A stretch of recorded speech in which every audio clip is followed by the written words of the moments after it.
Buenos días, muchas gracias a todos por su asistencia a este día tan importante, el Día Mundial de la Amiloidosis, que se celebra.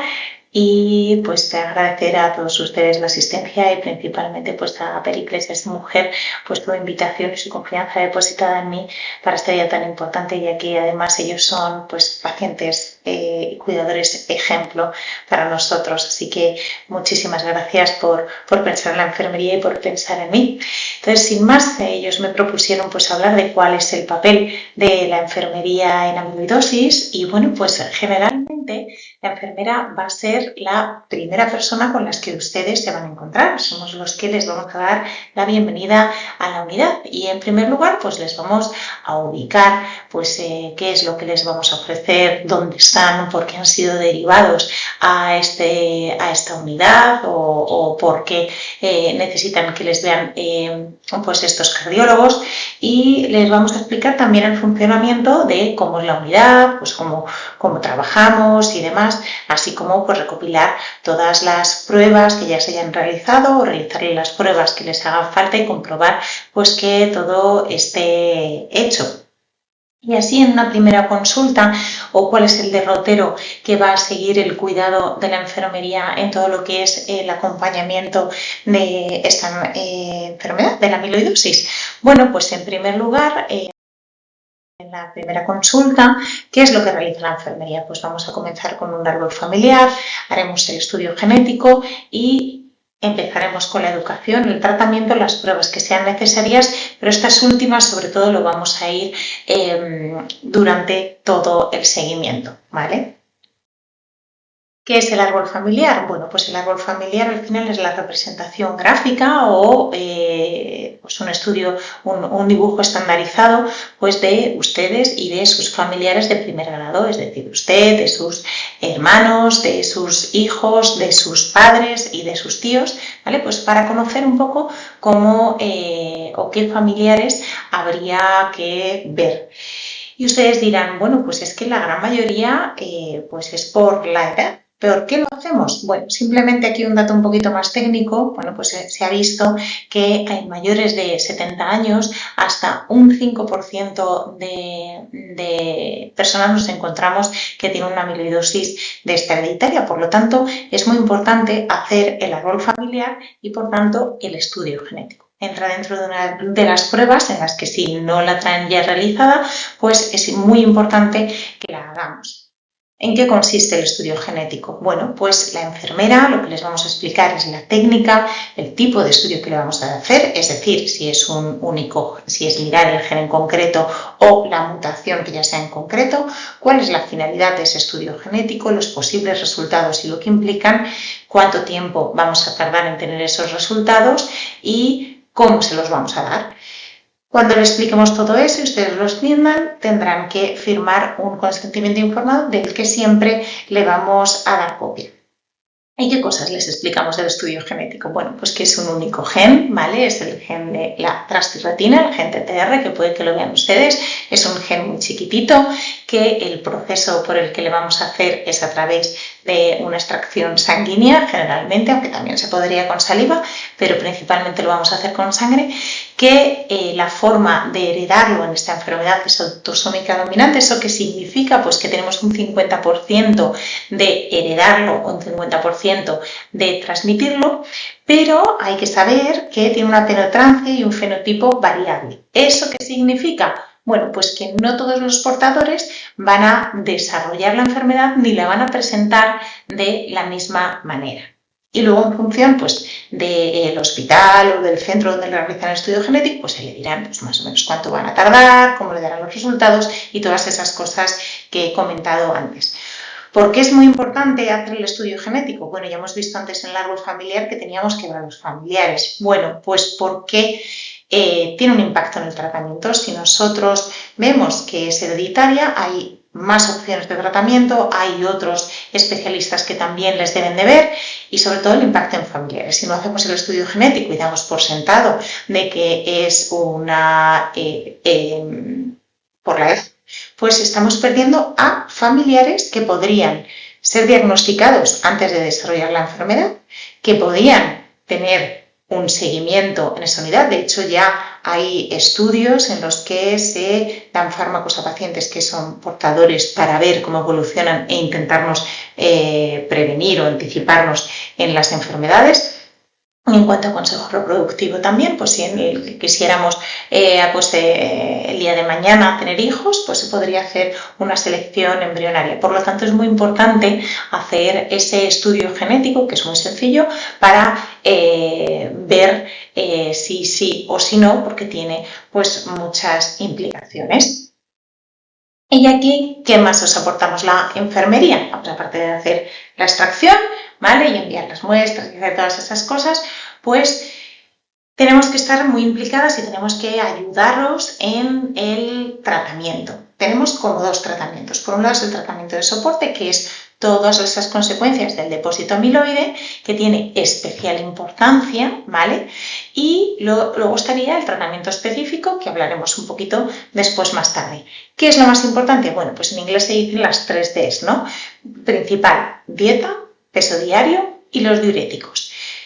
Tomar menos de 2 gramos de sal al día. Los alimentos ya tienen sal por sí solos, sodio por sí solos, que es el que necesitamos, es decir, no añadir sal a las comidas, cuidar los alimentos que sean muy ricos en sal, aceitunas, anchoas, todo eso, pues intentar eliminarlo de lo que es nuestra dieta habitual. Pesarnos a diario es súper importante, la báscula es nuestra amiga, y el control y el manejo de los diuréticos. Y aquí vamos a ver una serie de cosas que son súper importantes para vuestro cuidado, ¿vale? Por un lado está el control de la tensión arterial y la frecuencia cardíaca, que por lo menos sea una vez al día, aunque según vayamos evolucionando no tiene por qué ser tan tajante, quizás pues podemos ser un poquito más flexibles una vez a la semana o simplemente ya una vez que vengamos a la revisión médica. Pero sí súper importante el control diario del peso en ayunas y anotarlo en una libreta. ¿Por qué? Porque luego vamos a ver en estos signos de alarma qué es lo que nos debe de indicar que algo está pasando en nuestro organismo para anticiparnos y no ponernos más malitos. Limitar la ingesta de líquidos, muy importante. Líquidos es el agua, los zumos, las sopas, las infusiones. La fruta en verano contiene mucha agua, la sandía, ¿vale? Entonces esto no debe superar 1,5 litros, 2 litros al día. Dependiendo igual de las características del paciente, esto podemos ser un pelín más laxos en verano porque sudamos más, entonces perdemos más líquido, ¿vale? Pero la norma general es eso, no superar 1,5 litros, 2 litros al día. Realizar una dieta sana y equilibrada, sin sal añadida, que es lo que hemos hablado, y baja en grasas saturadas. Vale. Esto lo podemos decir un montón de veces, pero en realidad, ¿qué es una dieta sana y una dieta equilibrada? Bueno, pues aquí me gusta mucho utilizar el método del plato de Harvard, ¿vale?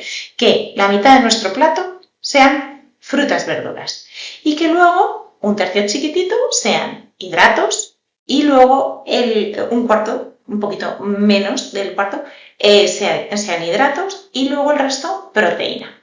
¿Qué son? Bueno, pues cuanto más verduras y más colores tengamos en nuestro plato, mejor, más saludable.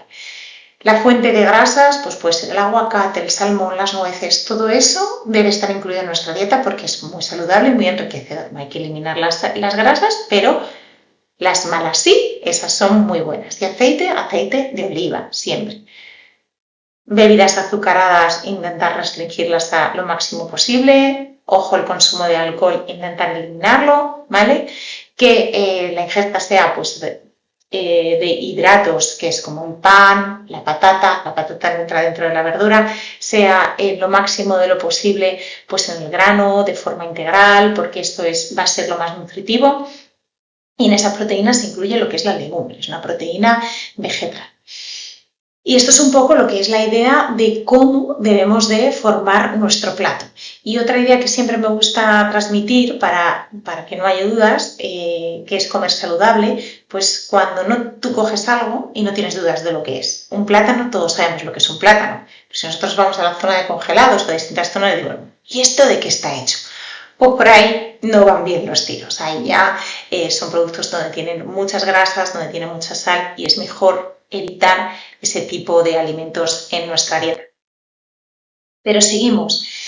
Súper importante, identificar los signos y los síntomas de alarma. Hemos dicho que teníamos que anotar en nuestra libretita cuál es nuestro peso. ¿Por qué? Porque si ganamos peso de forma rápida, es decir, 1 kilo en un día o 2 o 3 kilos en una semana, ¿vale? Eso es que estamos reteniendo líquido. No es que hayamos comido más, no es que hayamos ido menos al baño, ¿vale? Estamos reteniendo líquido. Es súper importante para eso apuntarlo porque muchas veces pues se nos puede olvidar.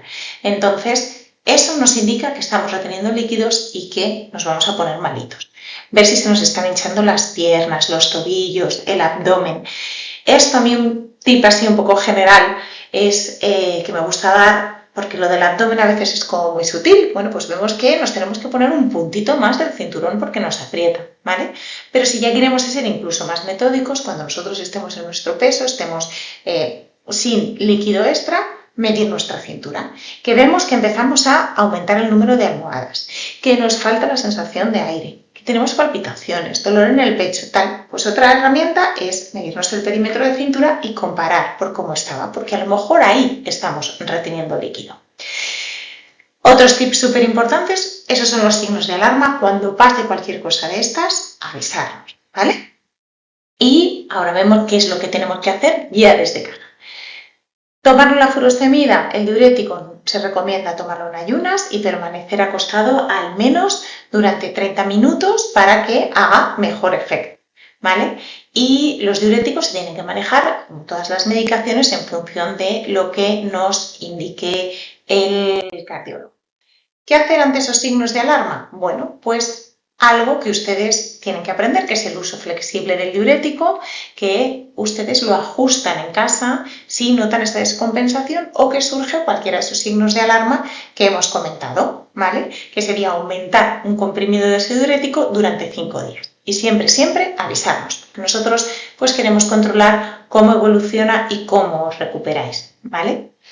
Y algo que a veces se nos puede olvidar es en caso de pues diarreas o vómitos. Bueno, pues muchos de ustedes tienen muchos nietos y los nietos pues traen todo del colegio y de la guardería, ¿vale? Entonces, esas circunstancias nos pueden llegar a pasar. Pues disminuir transitoriamente ese diurético en 1 o 2 comprimidos e igualmente pues controlar el peso y cómo estamos y irlo reintroduciendo. Igualmente, avisarnos.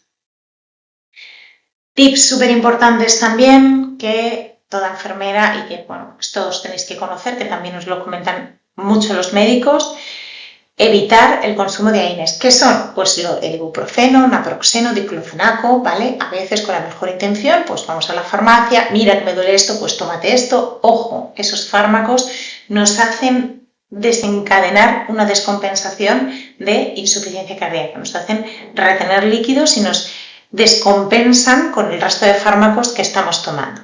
Entonces, si hay fiebre o dolor, pues usar paracetamol o el nolotil. ¿Okay? Y súper importante también, pues prevención de infecciones. Ya, ahora todos ya preguntan, oye, ¿me puedo vacunar? Sí, te puedes vacunar y debes vacunarte, ¿vale? Tanto de la gripe como la neumocócica como la del herpes zóster, ¿vale? Y luego tratamientos específicos. No voy a hablar de cada uno de los tratamientos específicos, pero sí que las enfermeras al final somos las que os los vamos a poner. Por un lado está el tratamiento específico, que es el que ataca específicamente la amiloidosis. Hemos visto que el de soporte es el que actúa por las consecuencias del amiloide, pero ahora el específico es para atacar el amiloide en concreto. Entonces tenemos el tafamidis o el binaquel. Pronto tendremos el acoramidis, ¿vale? Pero el resto de tratamientos que hay o están en ensayo clínico o son pues de administración de forma subcutánea o en ensayos clínicos pues venosa, ¿vale? Entonces las enfermeras al final somos las que os vamos a poner y vamos a tener que estar vigilantes, que os sienten bien, que os encontréis bien, todo, ¿vale? Ejercicio es muy importante, hábito de vida saludable, el ejercicio. ¿Qué pasa en la amiloidosis? Pues el corazón está un poquito más rígido de lo normal. Entonces, cuando nosotros hacemos ejercicio, nuestro cuerpo quiere más oxígeno y el corazón pues, está un poquitín más rígido por esa amiloide, pues le cuesta dar oxígeno. Pero es súper recomendable realizar, ¿vale? Tiene que ser un ejercicio físico que sea adaptado. Caminar en bicicleta estática. Muchos de ustedes ya realizan ejercicio, muchos de ustedes tienen huerto. Seguir con su huerto maravilloso es el mayor ejercicio, donde además ahí hacen todo, se mueven, suben, bajan, hacen fuerza, ¿vale? Entonces, continuar con eso. Hacer fuerza también, no solamente con bandas elásticas, sino también con pesitas, ejercicios propioceptivos de equilibrio, pues como el yoga, el pilates, todo eso va muy bien, ¿vale? Y siempre, siempre hay que suspender si encontramos debilidad, pesadez en las piernas, que nos falte el aire, ¿vale? Ahí debemos de descansar y parar el ejercicio, ¿vale? Entonces el ejercicio tiene que ser de forma controlada, pero continuar con el ejercicio. Y si no lo hacemos, hacerlo, porque nos va a venir muy bien para estar fuertes. Una atención y una mención especial en cuanto a los pacientes que tienen una amiloidosis hereditaria, ¿vale? Pues cuidar la nutrición. ¿Por qué? Bueno, pues en las hereditarias tienen distintos problemas pues más digestivos y sensitivos, pues bueno, pues tienen que comer bien con una buena hidratación, fraccionar las comidas que no sean muy copiosas, todo ello para que favorezca una buena digestión. Comer despacio, masticando bien, que las comidas pues no sean fritas porque siempre como que se toleran peor, que no sean muy copiosas y estar atentos a cuando hay diarrea o estreñimiento. El cuidado de los pies, como hay una alteración sensitivo-motora, ¿vale? Pues hay más riesgo de úlceras, quemaduras y fracturas. Entonces hay que mirar los pies con cuidadito, ver que no hay heridas, que cuando los lavemos, pues que no pongamos temperaturas muy altas porque nos podemos quemar y como no los sentimos nos podemos quemar. Ahí pongo esponjas suaves, pero con la mano mejor, porque al final la sensibilidad también va a ayudar un poquito, y llevar calzado cómodo. Y para llevar calzado cómodo, además también comprarlo, lo que puede ayudar es comprarlo a últimas horas del día donde el pie ya está mucho más hecho. Al día está más gordito y más hinchadito. ¿Qué más os hacemos la enfermería? Bueno, pues distintas pruebas y herramientas. Bueno, pues os ayudamos al cuidado del peso, al control del peso, a cómo tomarlo en vuestra casa y, bueno, pues a veces hacemos distintas herramientas, pues con distintos cuestionarios para ver cómo os vais encontrando, ¿vale? Y pues desde los 6 minutos para ver cómo va evolucionando vuestra capacidad física, ¿vale? Estas son las distintas pruebas. En resumen, ¿por qué y para qué estamos aquí? Bueno, pues estamos aquí para acompañaros, para estar con vosotros. Aparte de realizar esas distintas técnicas, como hemos hablado del árbol familiar, del estudio genético, estamos aquí para ayudaros a que conozcáis para qué son los fármacos, por qué es importante tomarlos, cuándo los tenéis que tomar, ¿vale? Que conozcáis la importancia de vuestro autocuidado, de comer bien, de hacer ejercicio, de adheriros al tratamiento, sí. O sea, ser constantes y no procurar que no haya olvidos en el tratamiento, tanto en el tratamiento de soporte como en el tratamiento específico, que a veces nos centramos mucho en lo específico porque parece que es el que nos va a quitar o que nos va a curar, que nos va a cuidar, pero el tratamiento de soporte, que siempre es personalizado, no es el mismo de un paciente con amiloidosis que el de otro paciente con amiloidosis, siempre es personalizado, pues cumplir con esas medicaciones. La enfermera os vamos a dar una facilidad de contacto, de un acceso directo, pues a través del mail, a través de un teléfono, ¿vale? Podéis acceder a nosotros y cualquier cuestión, cualquier duda, comunicaremos con el médico. Además, nuestra función también es unificar a las familias, es decir, pues en el caso en que nos encontremos ante una amiloidosis hereditaria, pues los familiares que los deseen, intentar que vengan juntos pues para facilitar quizás pues, la forma de transporte, que puedan venir de forma fácil porque a veces pues, son de muy lejos o no tienen historia clínica en los centros, pues enseñarles cómo abrir esa historia clínica. Y pues visitas de alta resolución, es decir, que todo sea en el menor tiempo posible, si puede ser en un mismo día, a veces aunque es muy cansado porque estáis todo el día en el hospital, pero solamente es ese día en concreto. Y también estamos para soporte emocional, cualquier duda, tanto para el paciente como para el cuidador, como para los familiares. Cualquier duda, cualquier momento de agobio, esto me supera, no llevo pues nada bien o este tratamiento me tiene este efecto o tal. comentárnoslo, o hay cosas que a veces se nos pueden hacer bola, comentárnoslo porque tenemos acceso a distintas herramientas o a distintos profesionales a los que poderos brindar una ayuda específica, y también para el control de los factores de riesgo y los hábitos de vida saludable. Es decir, pues un paciente que fuma, pues que quiere dejar de fumar, pues tenemos distintas herramientas en función de la fase que nos encontremos para ayudaros a dejar de fumar y poderlo conseguir, y apoyaros, ¿vale?, en esas cosas. Así que aquí estamos para acompañarlos tanto de forma individual como en las familias.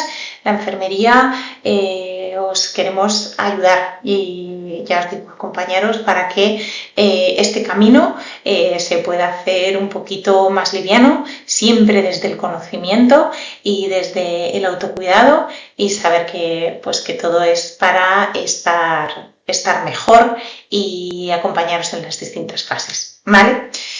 Así que nada más, muchísimas gracias, espero que haya sido de vuestro agrado y nada, un saludo.